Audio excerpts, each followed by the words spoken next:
Welcome to Prophy Conference, everyone. It's great to see you, and thank you so much for carving out time to join us for this amazing weekend of educational meetings and some really great information. I think you guys are going to have a blast with us this weekend, and it really means so much just to be able to spend time together, even if we have to do it virtually. Ever since the global pandemic started taking place last year, it was difficult on all of us. And I know while we expect to be able to get together soon in person again at some point, it is still important to us to try to connect online. So, man, while you're with us this weekend, please take the opportunity to chat with us in the chat room. Make certain that you get in the comments and you say where you're from and what you're doing and why you're here. And also make certain that you take some time to invite a friend. Registration is still going to be open and you can come and jump into this event even midstream. There's going to be some amazing opportunities for you to win some gift cards and awesome fun prizes along the way. We're doing some raffles. You want to check out our sponsor page on our website so you can go into the booth section there. Some of those are even doing their own raffle items. You can click on those items and find out where those items are. And we're going to be doing a scavenger hunt and breakout booth space a little bit later on at each one of our first 2 days. And so it's going to be a lot of fun. And hopefully you'll get a chance to meet someone else who's living with a bleeding disorder and someone who is dealing with many of the same challenges you are. But why are we all here? I mean, I have to say, that as a person living with a bleeding disorder, I oftentimes find myself in a place where I get discouraged and down a little bit, sometimes where I just don't feel like doing it. We talk an awful lot about mental health, but I think sometimes it just takes a little bit of good fuel in the tank to keep you going. I had a friend of mine years ago in my first job that used to say all the time, if you get water in your gas tank, your engine will always run rough. But if you keep good gas in your gas tank, then it will take you a long way and it'll be a much smoother ride. The truth is, we all need that good fuel. We need encouragement. We need inspiration. And I love doing that with quotes. I love doing that with great educational speakers. And there's lots of that information you can find out there. But one of the things that you're going to find this weekend that you can't find anywhere else is an opportunity to connect with other people who are experiencing living life with a bleeding disorder and have to cross those same challenges day in and day out. So we're excited to be a part of this with each other. Some of the things that I hope that we answer for you this weekend is, how do you address in getting inspired when apathy tries to set in? How do you address continuing on the path of your treatment regimen when you really just feel like giving up? And I think there's some great tips on how you can do that. Matter of fact, I wrote a few of them down and I'll just share some with you now. Rest, number one, is probably one of the biggest things that's so important for all of us. And I think it's really detrimental to most of us if we don't get enough rest. I know it sounds simple, and maybe we don't think about that a lot as a person living with a bleeding disorder. But the truth is, if you get in the place where you find yourself discouraged, you find yourself down, a lot of times just good old-fashioned sleep will help you get caught up. And maybe rest is something different for you. Maybe it's not just about sleep, but it's also about going out and going fishing, doing some hobby that you haven't done in a while. I love to play guitar, and so being able to sit down and enjoy some time with music really helps me to unwind. And I think maybe for us, sometimes we just need those moments to help reconnect to what we love so that we can break out of the cycle of feeling like we're not good enough, we don't have what it takes, we're tired, and it's really a great way to break the cycle of apathy. Another thing that I think is really important is to get out of your environment. Sometimes I just get in the car and go drive across town, go to the gas station, get a soda, whatever it is that you do to kind of just get your mind set free from wherever it is that you're stuck.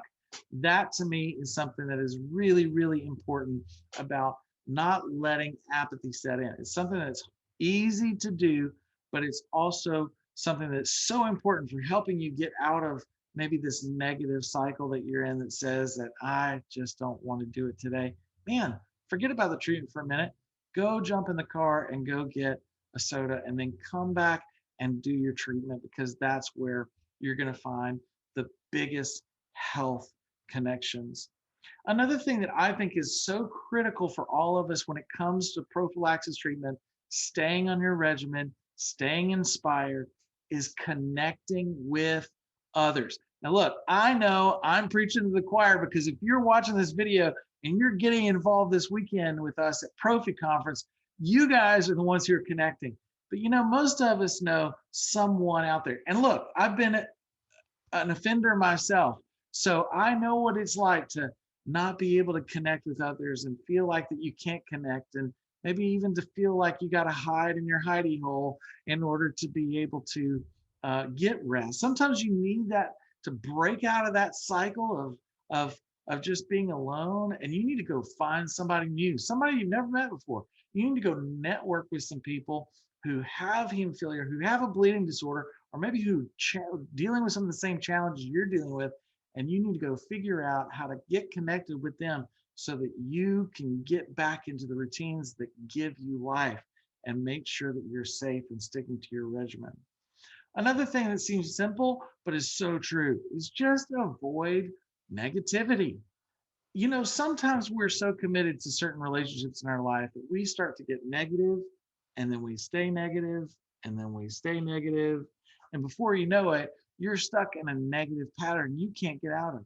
They say it takes 21 days to start a new habit. One of the things that I want to challenge you to do is that if you are having trouble getting on track with your treatment regimen, try it for 21 days. It's basically a month, and if you can get on it, your doctor tells you, hey, you need to do this once a week. Hey, you need to do this 3 times a week. You need to do this twice, whatever that is, whatever your treatment regimen is. Just commit in your own mind. You're going to do that thing for your joints, for your health, for your body. Then you're going to do that for 1 month. You're going to do it for 21 days. And before you know it, you've formed a new habit. And you know what? Old habits die hard. So if you can make that an old habit, it's really much easier to just rest and relax and keep on track because you've got it as a habit.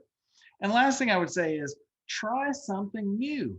Sometimes you get stuck in the same routine and you think, well, I'm going to just always do the same things every day, and I don't know how to get out of this rut that I'm in. Well, sometimes it just takes you to just go and say, you know what, I'm going to break out. And instead of me doing it at night 3 times a week, or at night 1 time a week, or whenever my regimen is, you decide, you know what, I'm going to do it in the morning. Sometimes just doing something new will help. I'm going to set an alarm on my phone. Those are some amazing tricks that will help you break out of this negative cycle, help you get into a positive cycle that will help you be able to learn and grow to stick to that regimen and keep going with it. And if that starts to wear down and you find your energy waning and you find your difficulty in trying to keep up with that pace, change it up again. Try something else new. Maybe you need to do it at lunch break at work. You can go in and go to the car, go get yourself a sandwich and take yourself a shot. I mean, however it works for you. We've heard some great tips already. We're going to hear from some more people this week about great tips that they're doing to stay inspired. But there's any way you can do it to keep going and to stay on track. That's what matters, because your body is worth it. You have value and you are treasured. And you know what the reality is? You need all of these things and the treatment to be able to stay on track and keep healthy. And we hope to be able to provide you with a lot of those tools and resources this weekend. Look, I hope this is something that you can reference, but I also hope you take advantage of this live experience. Take some notes, write it down, get some paper out. I mean, I know paper's a little like old school, but get some paper and write some notes down. You're going to hear some great information this weekend from some amazing speakers. And when I say amazing, I really, really mean amazing. We have Kevin Harris this weekend that's talking about transitioning to adulthood. How do you go from being a teenager and just listening to what mom and dad says all the time to having to own your own hemophilia and your own treatment plan and take care of it yourself? How do you transition into that adulthood timeline? We're going to have some amazing speakers talking about females living with hemophilia. This is a real problem. And people are discovering all over the place that they had hemophilia all along. If they just had a little bit of information, they could have improved their own joint health. Don't get to the end of life with all this joint damage and go, oh, if I just applied a little bit of treatment, I could have actually solved that problem.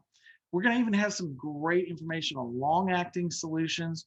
We're going to talk to people about how they have integrated prophylaxis treatment in their life, what they've done to inspire them. We have one man that's actually spent some time in jail, and while he was in jail, he actually got on prophylaxis treatment, and his life changed forever. And he got out, and once he got out, he was like, he said, I didn't even know life could be this good because the treatment really helped him to feel so much better. We have some other amazing things that talking about joint health this week. We have all kinds of things. And then Saturday, we're going to be really excited to do a panel discussion with some guys from all walks of life that are going to come together, and they're going to talk about how they integrated Prophy and how it really impacted their life. And actually, get honest, we're going to talk about some moments when maybe we didn't do it exactly how we were supposed to do, and how that also made an impact on our joints and our lifestyle. So we are so glad you are with us this weekend. We're so glad that you took time out of your busy schedule, because I know how busy everyone is right now. But you know what? It's so meaningful to be able to be together, even in this way, in a remote and virtual environment, and spend some time together this weekend, really encouraging each other, not only to stay on track, but how not to fail. How do you stay consistent? How do you keep going when you don't feel like it? And I hope beyond anything this weekend that you build some new friendships and you get some inspiration. We all need it. Not one of us is a void of getting just tired and getting down on ourselves. And so we need the encouragement. I need the encouragement. I'm glad you're here. Send me some encouragement, and we can do this together. So thank you for joining us, and we're going to get ready for some amazing speakers. All right, I've got my good friend Bobby Cannon with me today. Bobby, it's so great to see you. Thanks for joining us for Prophy Conference. Oh, yeah, anytime. We're excited, and you guys have such a unique story with you and your family about a number of things, but your story specifically with your son who's living with hemophilia that is really diagnosed with mild hemophilia, had quite a bit of a difficulty getting diagnosed to begin with, but was diagnosed later on.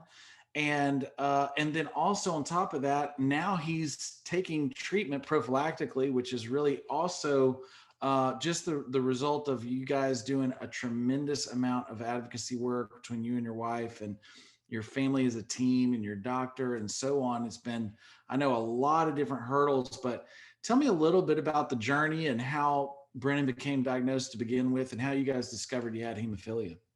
Well, we never knew.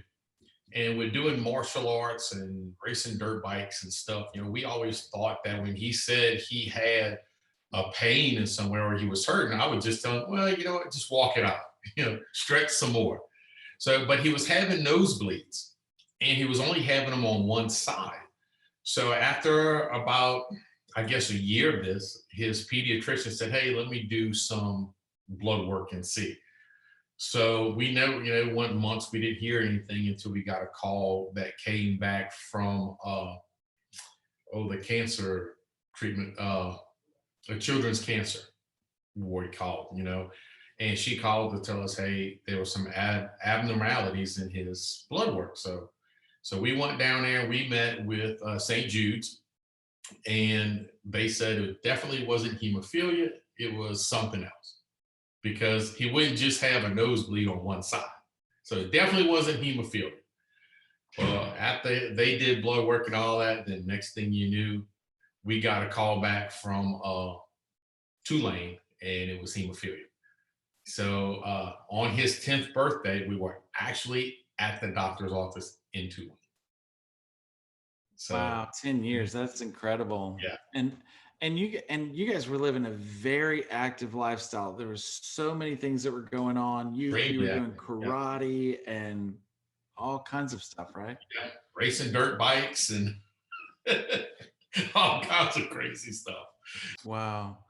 Well, one of the things that I always find amazing about your story too is that it didn't just stop with the diagnosis. There was a certain point in time where there was an accident, I believe you told me about that where he had actually had a really bad accident on a four-wheeler or something like Oh, that. yes. Well, he was 4, Oh and wow. he was on a dirt bike on a four wheeler, and he hit the corner of a brick fence, and he hit it so hard that it actually broke his helmet right here because he had a full face helmet.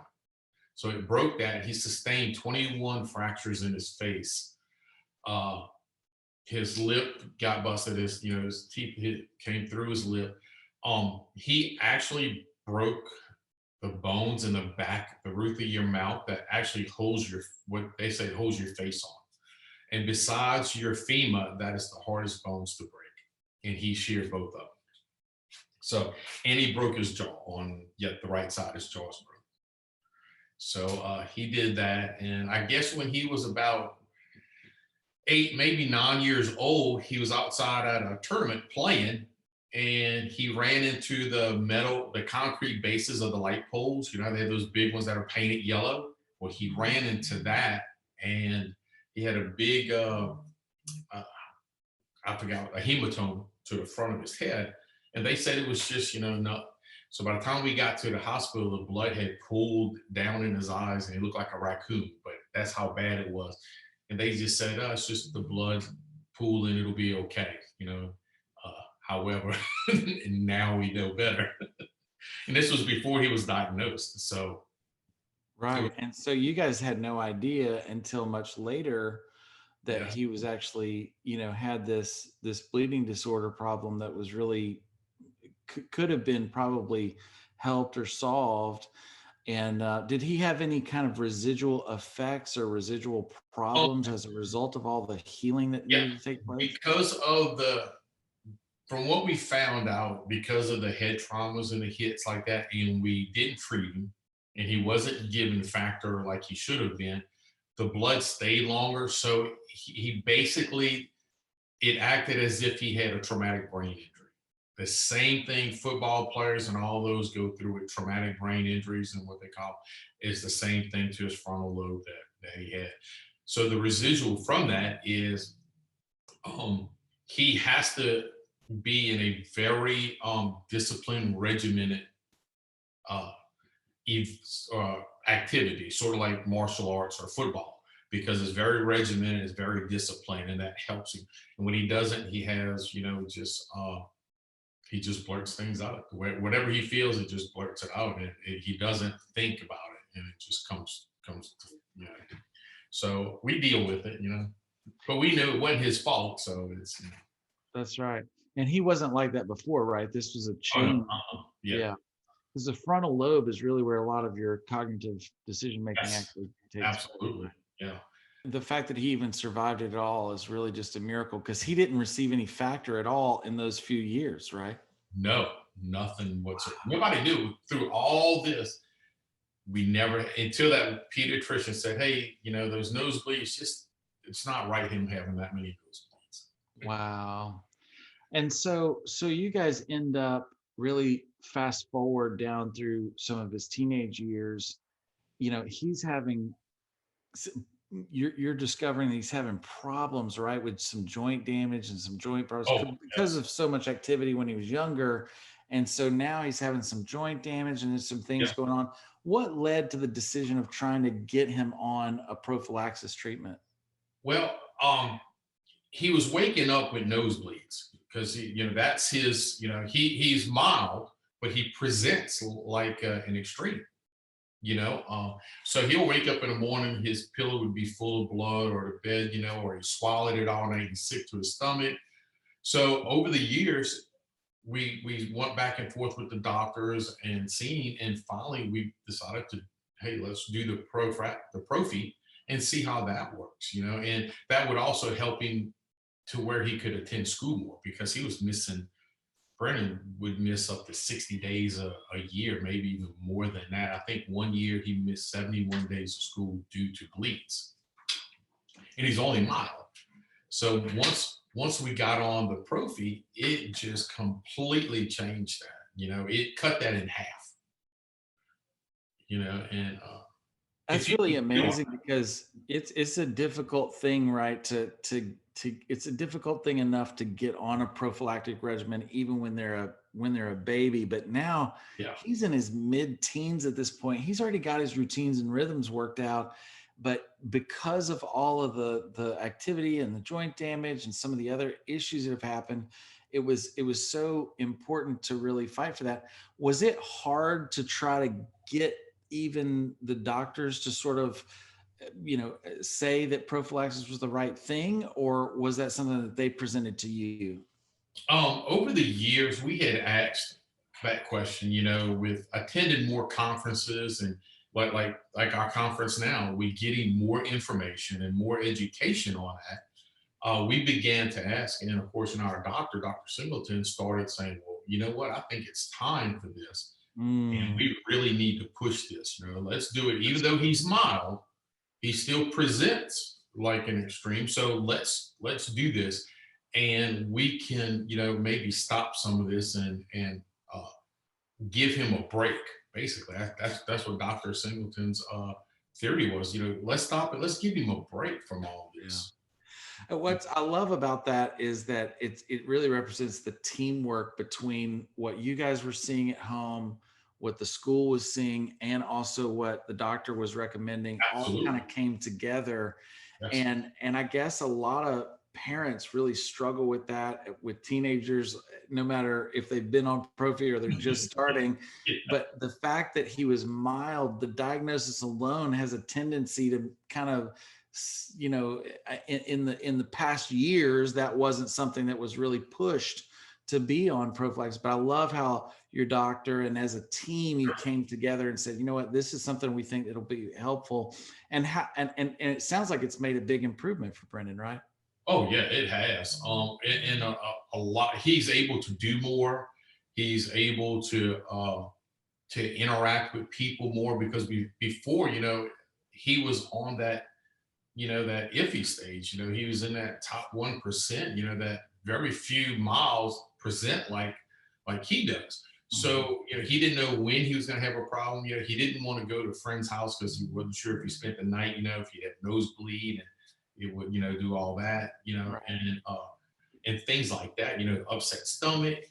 But I think, working with our doctor, really, we were able to communicate back and forth really Mhm. good. And it took us a while. It took us Yeah. probably 2 years to do it. Wow. And a lot of that's because he's mild, like you said. They mild is usually they don't treat that until they have an incident of bleed. Right. But he was having so many that Dr. Singleton said, "Hey, yeah, I think it's time."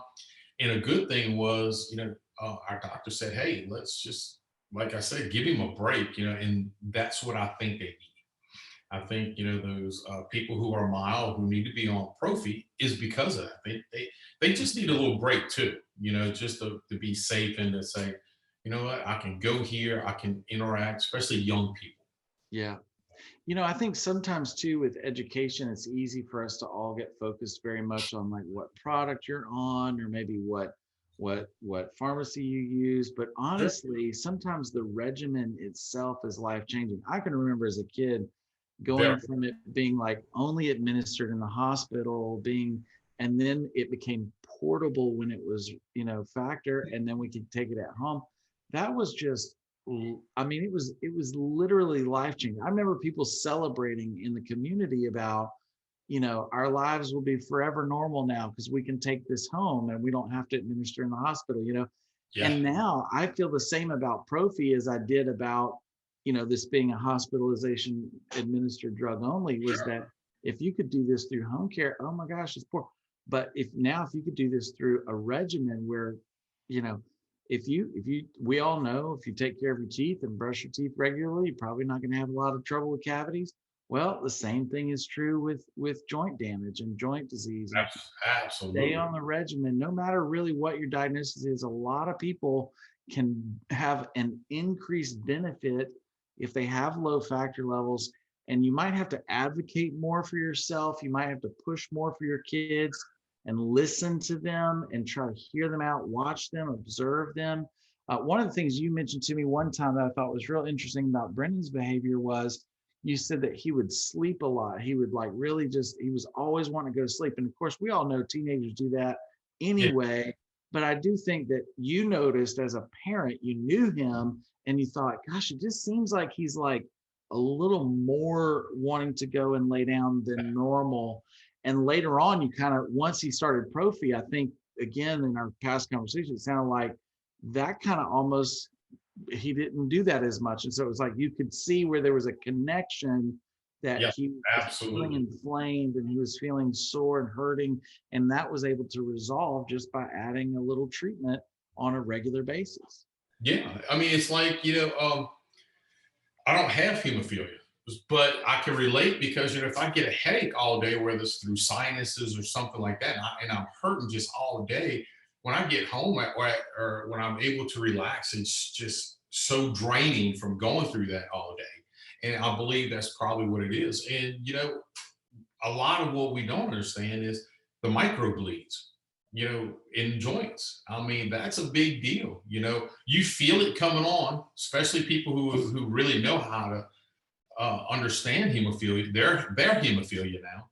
They feel those microbleeds coming on. They start hurting, and when you can't do anything about it, like being at school all day or being at work, it's just something that wears you down. So when you get home, it's just like, and you drain. But now with him on the Prophy, he doesn't have those bleeds as long, and he keeps his factor levels up. So those micro bleeds, we haven't heard him. I don't believe I've heard him since he's been on the Prophy of his knees hurting or his hips hurting or something like that, which is Wow. good. That is really great. Again, I just appreciate you being willing to share your story, and thank Oh, you yeah, so much for all that you guys do for the community. I know that people can find you on social media and reach out to you directly if they have questions, but absolutely. you and your wife both are always advocating for the mild community and for getting people educated. And y'all have been a great example of what it means to dive headfirst and really, really learn as much as you can. So thanks for being a part of Prophy Conference this weekend. Thanks for sharing your story and always being there to help people. Anything we can do to help, anytime. And anybody can always reach out to us. Awesome. Well, we'll talk to you soon, Bobby. All right. See you later. Thanks so much. Hey, check out this word from our sponsors.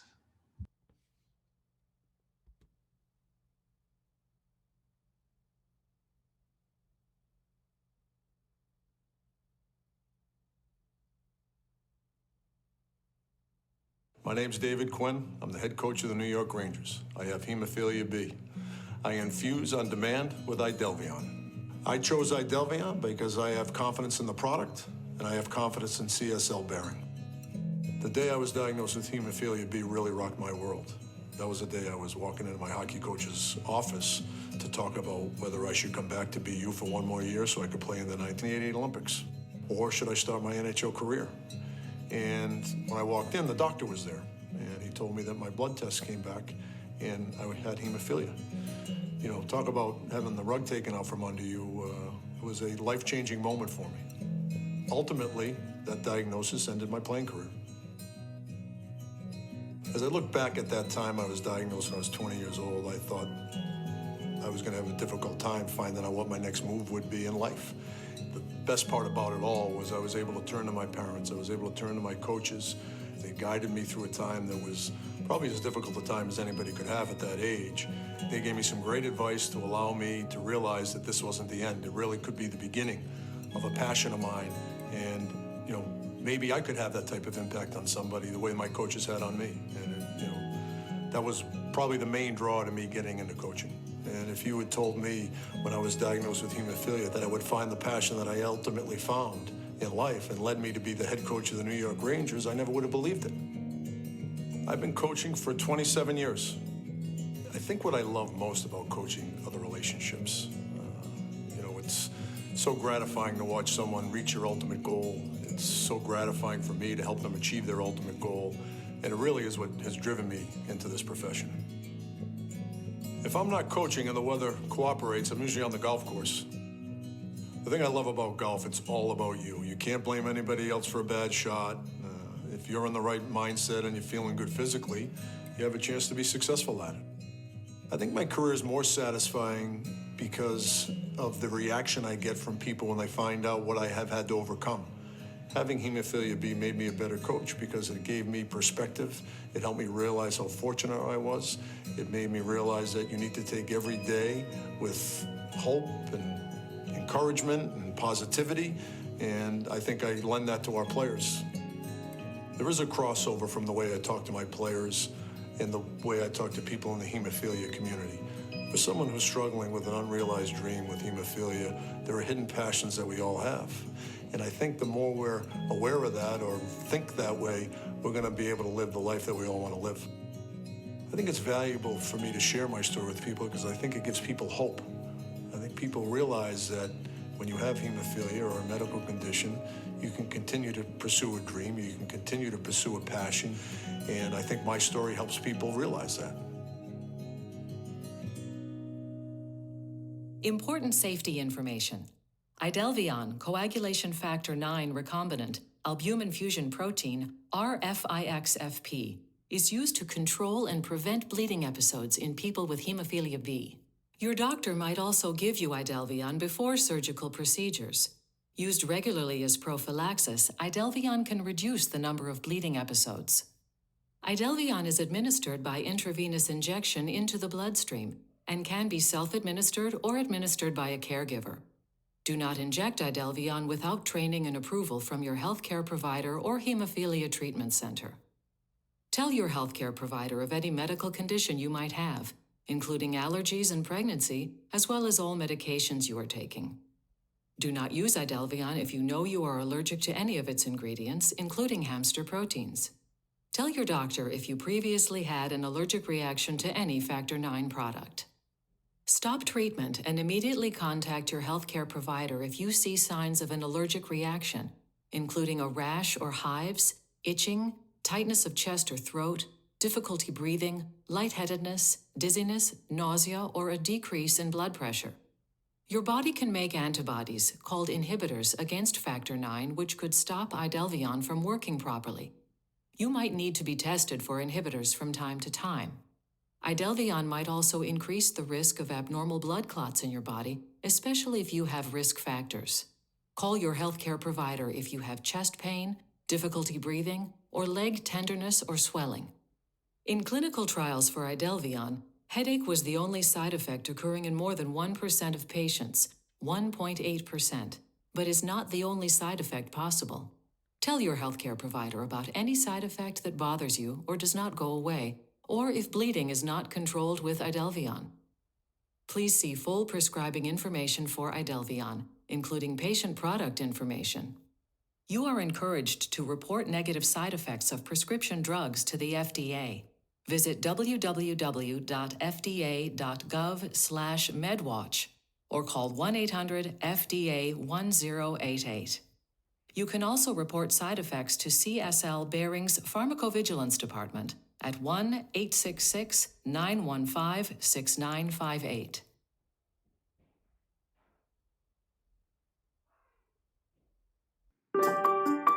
Hi, we're CVS Specialty, and you've come to the right place for specialty medication and one-on-one support. We want to help make living with your specialty condition a little easier. Let's start with getting your medication. Most specialty pharmacies only offer delivery, but with us, you have options. We can provide convenient, contactless home delivery of your medication. But if you prefer to pick it up, we can have it available for you at any CVS pharmacy location. The choice is yours. We also know that taking a specialty medication, particularly if you're new to treatment, can come with questions. So we make sure you have access to a nurse and pharmacist specially trained in conditions like yours. Together, they're known as your CVS Specialty Care Team, and you can rely on them for trusted information. Send your care team a secure message on our website or mobile app. They can help with questions about your medication order status, billing, or even side effects. For even more convenience, use our digital tools to manage your medication. You can refill prescriptions, monitor order status, make payments, and much more anytime online. These are just some of the ways we can help you manage your specialty condition. We're CVS Specialty. and we'll be here when you need us, because you are our specialty. You've got to be able to live your life to their fullest. You can't just let hemophilia hold you behind. I can't say I've ever been a traditional hemophiliac. I rock climb, whitewater kayak, I go out in the wilderness and hike around. My name is Nicholas, and I am a severe hemophiliac A.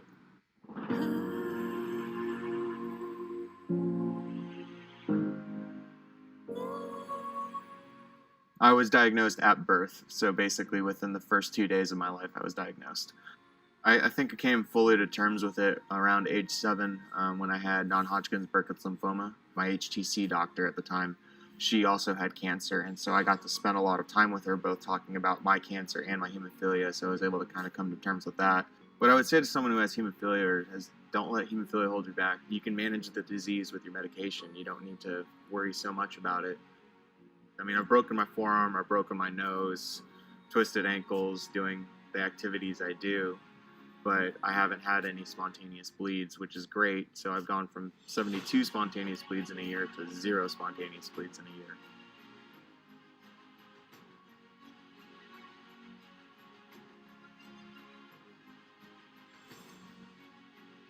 If you're having a bad day, it's nothing better than going out and fishing or going hiking.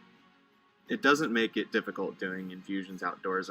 I've infused on a kayak in the middle of an ocean to infusing on the side of a rock climbing face on El Capitan, hanging from ropes. So it doesn't make it difficult any more than sitting at the kitchen table for myself. You got to try new things. If you don't try new things, you're not able to, move on and move past what you think you can't do, but you really can.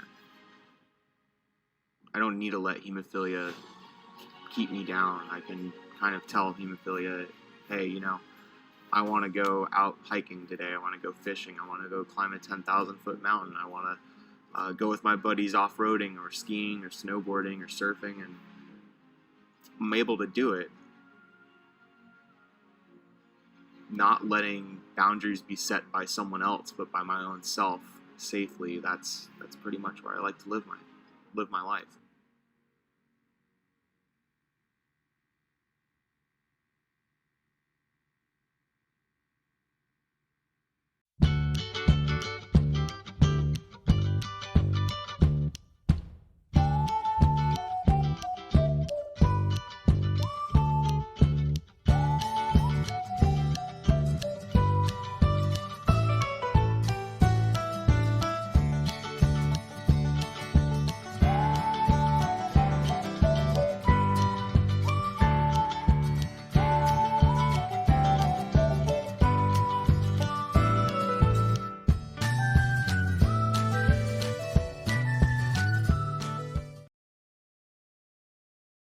At Takeda, our values serve as a guiding compass. Integrity, fairness, honesty, and perseverance represent the foundation underpinning every activity here at Takeda. Our actions and decisions as an organization follow our 4 priorities: to always put the patient at the center, build trust with society, reinforce the reputation of the company, and deliver sustainable business in that order. They serve as a constant reminder that our role in society is to serve patients at all times. We recognize that these are challenging times. The uncertainty of the situation can be unsettling, and we understand that you may have ongoing questions around COVID-19 and how it affects your community. Please know that Takeda is taking all necessary actions to best support our patients, our communities, and our healthcare providers upon whom so many rely. The negative impact of this outbreak on our economy, our healthcare systems, our own families, and our communities cannot be overstated, which is why Takeda is donating more than $6.25 million to organizations in the United States. One such organization is the American Red Cross. This will help those impacted by the coronavirus and to help enable organizations to continue helping the communities they serve. In April, we announced that Takeda and other world-leading plasma companies have come together in the global fight against COVID-19. The Alliance membership has expanded globally and now also includes global organizations outside the plasma industry who are providing vital support. Together, these organizations will contribute specialist advisory expertise, technical guidance, and/or in-kind support to contribute to the Alliance goal of developing a potential treatment option for COVID-19. For those patients on Takeda therapies, Takeda has enhanced our offerings for eligible U.S. patients who are enrolled in Takeda's Hematology Support Center and need extra help during this difficult time, by which we are enhancing the Bridge Therapy Support Program for eligible patients who are experiencing a loss or gap in insurance coverage due to COVID-19, and extending the eligibility period for certain patients currently enrolled in Takeda's patient assistance programs to help reduce the time patients spend on securing medication approvals so they can focus on their health and safety during the pandemic. Patient access managers are also available to provide insurance and access education, as well as product support for patients currently on Takeda products. If you are on a Takeda product and would like more information, please contact our Hematology Support Center at 1-888-229-8379. Thank you so much. Hey everyone, we want to say a huge thank you to all of our sponsors for making this weekend possible. We couldn't have done Prophy Conference without you, and we appreciate each and every one of you. Thank you. All right, I've got my good friend Sean Whelan here with me today. It is so good to see you, Sean. Thanks for joining us for Prophy Conference. My pleasure. I'm really happy to be here. Thank you for having me. Yeah, well, we have known each other now for a number of years, and man, I just always feel so inspired when I get around you, and I just appreciate your perspective. And for people who don't know you, I guess maybe it'd be a good idea to talk a little bit about, where you live and how you're affected by hemophilia first. All right. Well, I grew up in Southern California in Los Angeles. I was diagnosed at birth with hemophilia after I was circumcised and didn't stop bleeding. My grandfather actually had hemophilia too, but it was, misdiagnosed. I think an unusual mutation. As a kid, I was really had a lot of energy. I was bumping into things a lot. I had a lot of bleeds. And so I was fortunate to get onto Prophy at a fairly early age. Before that, it was like emergency trips and into the hospital and multiple sticks until, my mom learned to do the to infuse me. And then later on through the hemophilia summer camp, I learned to self-infuse. And that was a big game changer and kind of taking things into my own hand. I did have, kind of bled like severe hemophiliac. So I always thought I was severe. I found out later I do have 2%, so I'm actually a moderate. But, I'm really fortunate to have had the prophylaxis. And, right now, let's see, I think like many kids growing up with hemophilia, we heard about a cure on the way.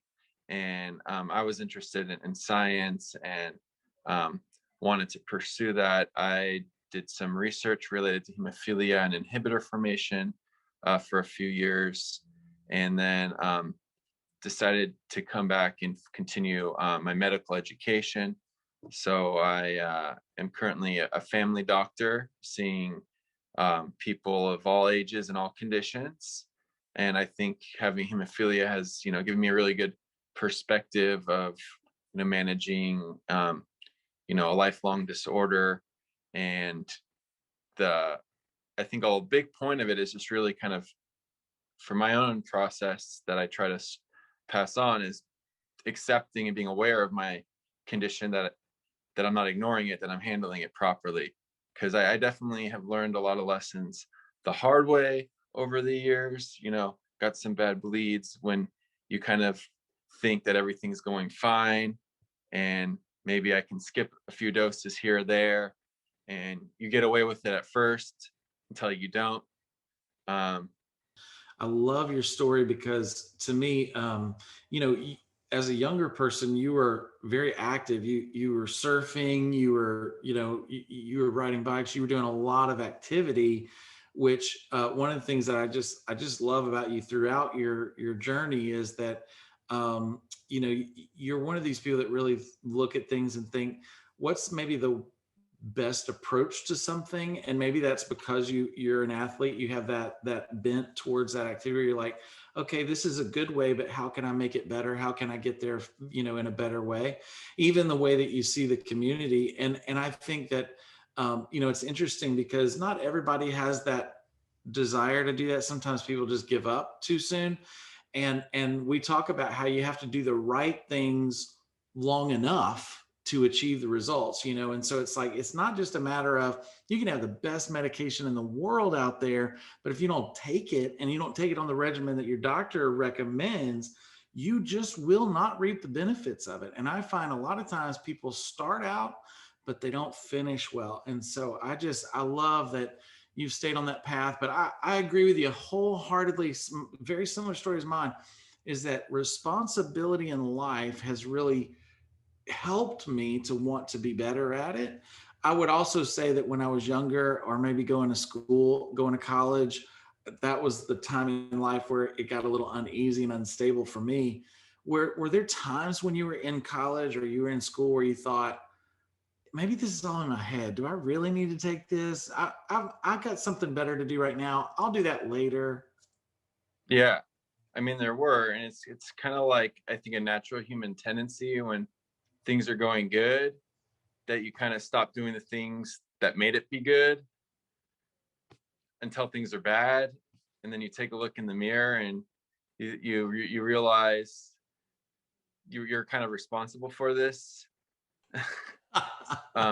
It's so true. And so I did learn, it was not always perfect, and I would pay the consequences with some of these bad bleeds. And it was just such a bummer to then miss out. And knowing I have so many, I think having motivation to do things really helped me to stay on it, because I knew what would happen when I didn't, that I would miss out on so much more. And so I was kind of driven to go and try to live life to the fullest. And even going, I remember we went up, there was like a snowboard trip that we all drove up to like Colorado with, on a big bus of people.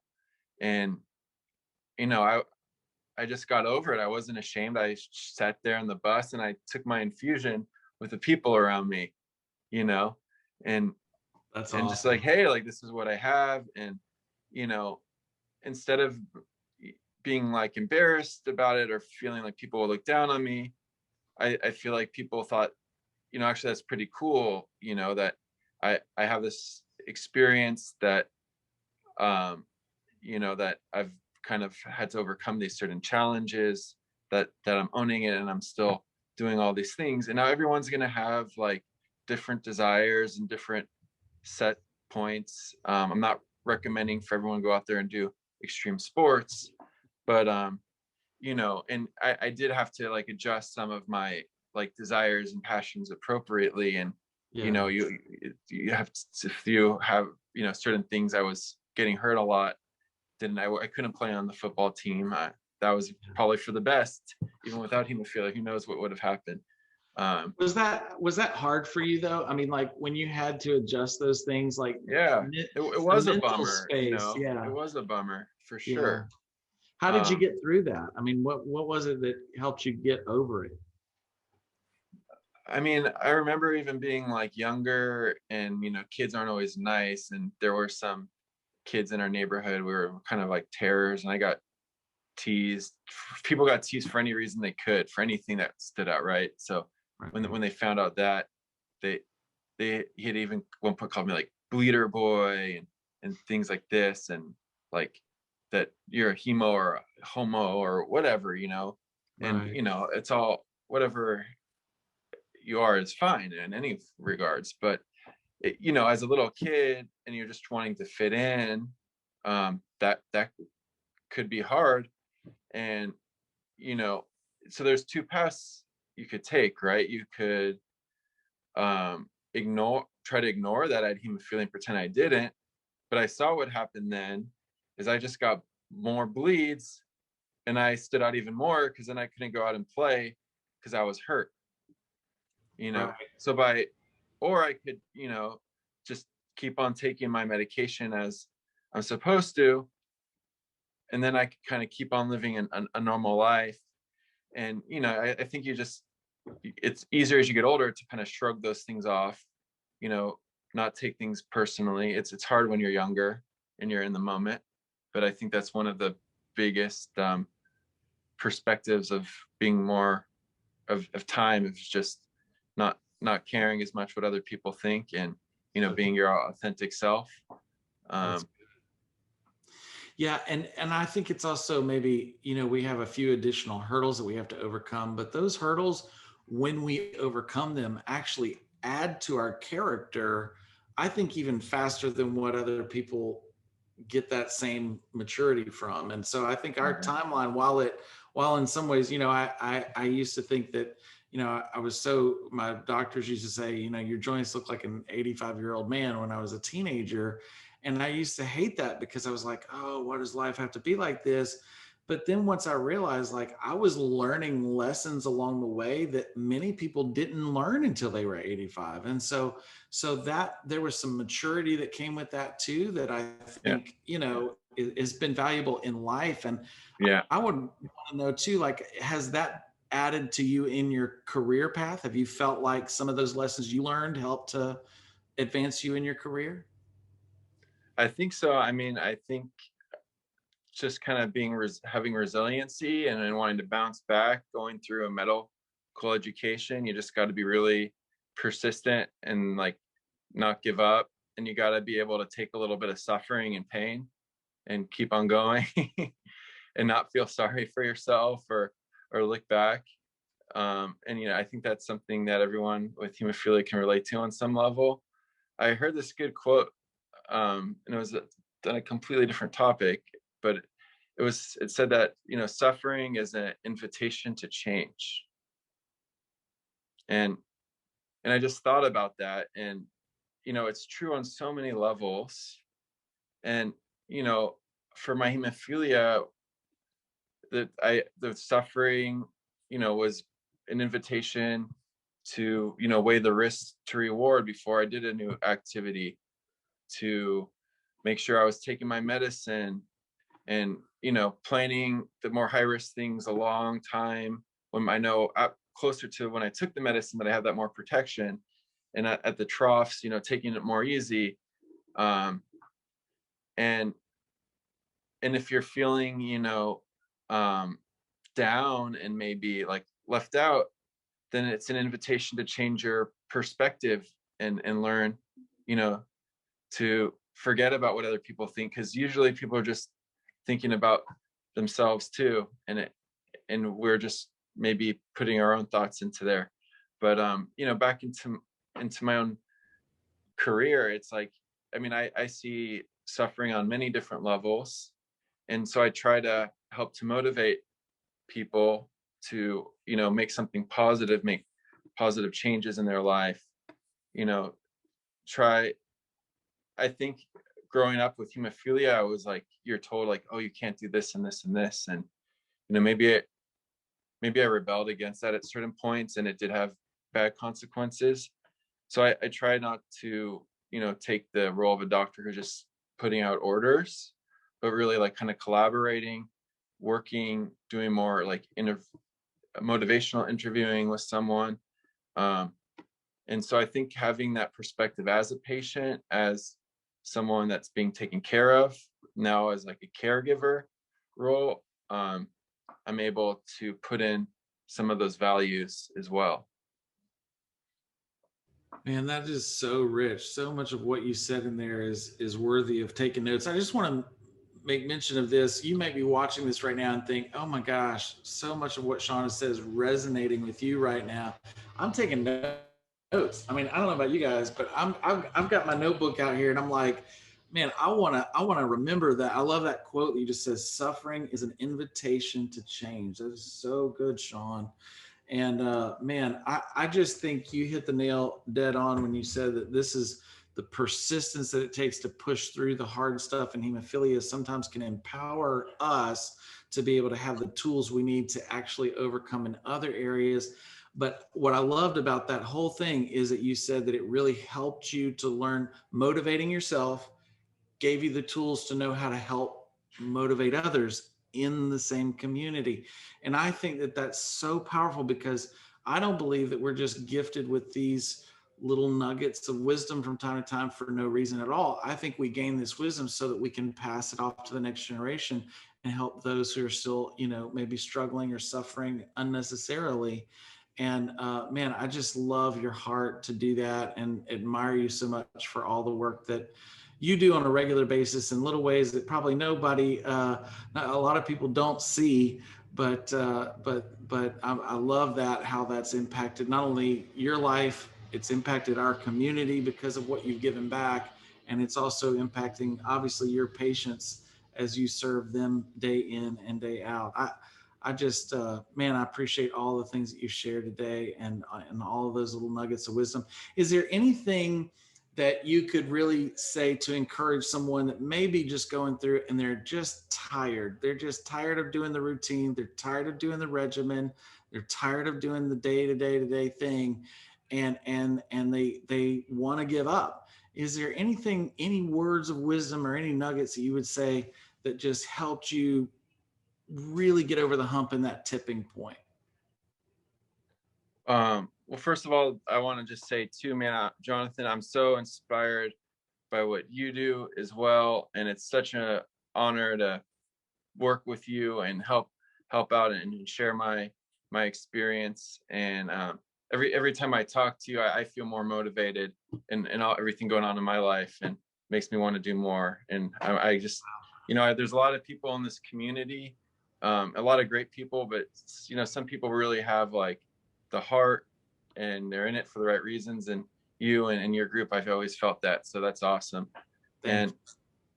And when it's hard and you're down, I thought maybe the future's in your hands, right?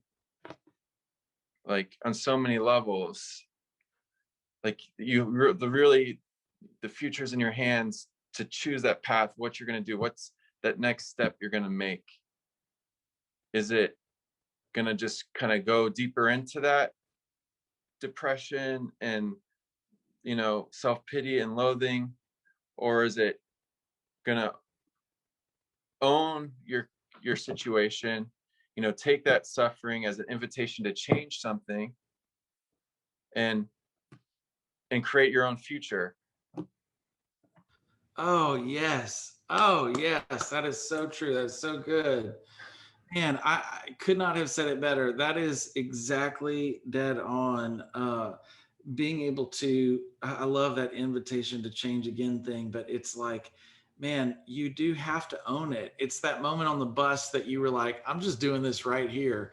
I don't care. And you're going to see it. I'll explain it, but I have this thing. It is who I have to be right now. I'm going to do this so that I don't have to think about it anymore, And I just love that, man. I love your attitude. I love your perspective. I oftentimes think, for us, it's in the name, right? We've got this hope thing going on. And for us, it is that inspiration. Somehow there's got to be a hope for a better future, or else you just don't continue to move forward. You will stop moving forward if you don't think things can be better. And I'm here to tell you, I think Sean is here to tell you that, look, no matter how tired you get, there is a better way, there is a better future, but you got to stay on track. You got to do the right things long enough, and you don't want to end up with joint damage because you didn't do the right things, because it'll be more limiting in the future. And, you know, I think a lot of these things that hold us back, you know, are fear, right? Like fear of not fitting in, fear of having to be different. You know, some fear can be good, like fear of getting a bleed, right? And making you stay on track. But I think getting there too, like one thing I've really try to think about a lot in my life and interactions is courage too, right? But that courage to stand out and be like, hey, I have hemophilia, I'm going to do this. The courage to own your condition, you know, that there's fear there. And if hope inspires you, you still got to take the step to have the courage to act despite your fears. And you might do it every single day, a little bit of courage, and you act on, and that'll give you more hope. And you'll be owning your future. It'll be in your hands, literally with your needle and into your arm, and figuratively too as well. That's so good, man. That is so good.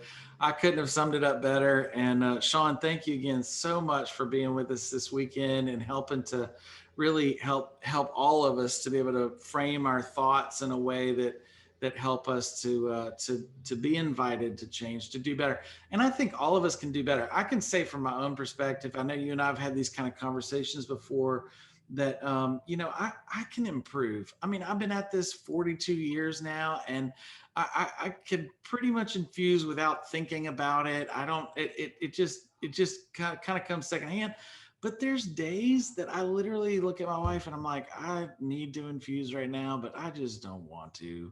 And she's like, that's my elbow. You don't have the right to not infuse. You better do that right now, you know? And so you said it earlier, sometimes it's your community. Sometimes it's your people. Sometimes you need to get yourself around people that will push you to do the right thing and that will remind you of your goals. You can have great goals, all the best goals in the world, but we all get weary, and that's okay. That means you're normal. Welcome to the club. Welcome to humanity. But at least take a minute to get around somebody. And that's why I love moments like this weekend where we get to do this Prophy conference and talk about these hard issues, because at the end of the day, it's something that we're all going to deal with over and over again, but we can inspire each other. We can give each other. One of my favorite definitions of the word encourage, and you said it, the word encourage is to give courage or to inspire courage. And I love that, because we need to encourage each other to be courageous, right? Yeah, man. And one last, I love it. I love it so much, and so nice to talk to you. And one last very practical, you know, way to think of the future in your hands is, what do we hold in our hands all the time? Our cell phones. I think one of the most important thing that's helped me was just putting a reminder on my phone. So good. On my to-do list. So good. Yeah. So you don't have to think about it. It pops up, and just click that complete button after you infused. If you're driving the car and it pops up, remind me 1 hour. Yeah. Whatever. Keep on hitting until you get home and you infuse. That's so good. So good. Yeah, absolutely.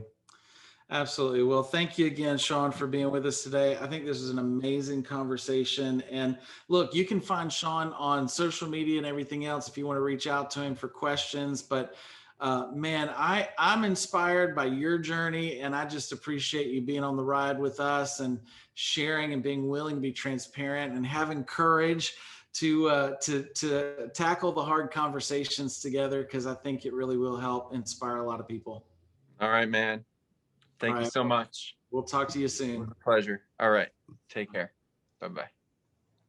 Hi, my name is Dan Bull, and I am your Mid-Atlantic Hemophilia Community Liaison, or HCL, with Novo Nordisk.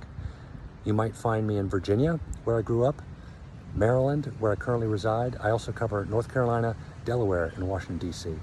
The thing I've enjoyed most about the hemophilia community is that while we all face adversity, the individuals I've met, the friends I've made have been resilient, truly overcomers. And I've found this to be a community of individuals working to support each other that very closely resembles a family. As an HCL, I'm here to support you with educational resources for your rare bleeding disorder.